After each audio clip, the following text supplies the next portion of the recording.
এতিয়া ৰেখামণি দাস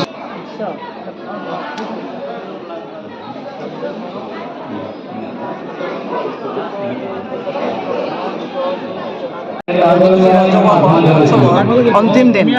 আৰু এই অন্তিম দিনটোত আমাৰ মাননীয় মুখ্যমন্ত্ৰী হিমন্ত বিশ্ব শৰ্মা ডাঙৰীয়াৰো জন্মদিন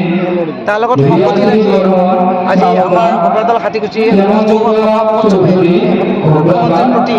এগছি বন্তি ভগৱানৰ ওচৰত তেখেতৰ সুস্বাস্থ্য আৰু তেওঁৰ সৰ্বময় মংগলৰ কাৰণে প্ৰাৰ্থনা জনাইছে আৰু লগতে সৰ্বকালৰ অভিলেখ ভংগ কৰি উন্নয়নৰ যি ধাৰা তেখেতে অব্যাহত ৰাখিছে তাৰ প্ৰতি তেখেতসকলে সদায় আমাৰ মাননীয় মুখ্যমন্ত্ৰীৰ প্ৰতি সমৰ্থন জনাই আহিছে আৰু তেওঁ যাতে আৰু আগলৈ অধিক কাম আমাৰ ৰাজ্যখনৰ বিকাশৰ কাৰণে কৰিব পাৰে তাৰ প্ৰতি তেওঁলোকে হিয়া উজাৰি আজি ৰাজহুৱা সভা মহোৎসৱত ইয়াত সমবেত হোৱা ৰাইজে শুভেচ্ছা জনাইছে আৰু আমিও আজি আনন্দিত হৈছোঁ যে আজি এই অতি গুৰুত্বপূৰ্ণ দিনটোত আহি ইয়াত আমি নৃত্য প্ৰতিযোগিতা উদ্বোধন কৰিবলৈ পাইছোঁ মুখ্যমন্ত্ৰী ডাঙৰীয়াকো ৰাইজৰ মাজত থাকি আমি আশীৰ্বাদ দিব পাৰিছোঁ শুভেচ্ছা দিব পাৰিছোঁ আৰু সৰ্বময় মংগল বিকাশৰ কাৰণে কাম কৰি যাব পাৰে তাৰ যদিও আজি আপুনি ধৰ্মীয় অনুষ্ঠানক আহিছে এটা 26তো ভাৰতীয় জনতা পাৰ্টীয়ে তৃতীয়বাৰৰ কাৰণে চৰকাৰ কৰিব এইটো নিশ্চিত হৈ গৈছে আৰু এই চৰকাৰ হিমন্ত বিশ্ব শৰ্মা ডাঙৰীয়াৰ নেতৃত্বতেই হ'ব কাৰণ তেওঁ ইতিমধ্যে জনপ্ৰিয়তা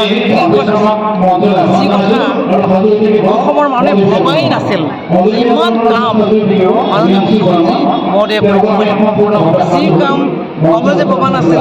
যি কাম মোৰ চৰকাৰে উন্নত ভবা নাছিল সেই সকলোবিলাক কাম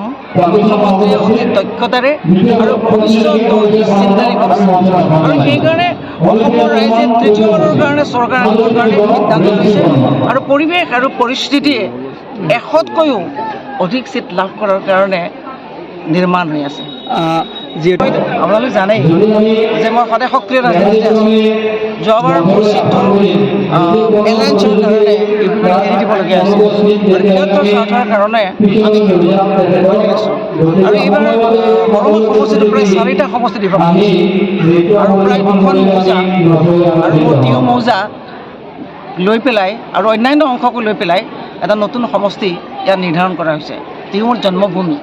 জন্মভূমিৰ প্ৰতি মোৰ সদায় মৰম থাকিব স্নেহ থাকিব মোৰ দায়বদ্ধতা থাকিব আৰু মোৰ যিহেতু পূৰ্বৰ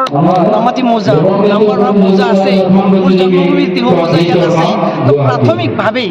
মই ইয়াতেই প্ৰথমতে কি কৰিম ইয়াতেই মই মোৰ প্ৰতিযোগিতা আগবঢ়াবলৈ ইচ্ছা প্ৰকাশ কৰিম আৰু যদি মই নিৰ্বাচনত খেলিব লাগে প্ৰথম মোৰ কি হ'ব বিষয় হ'ব মোৰ নিজা জন্মভূমিৰ সমষ্টি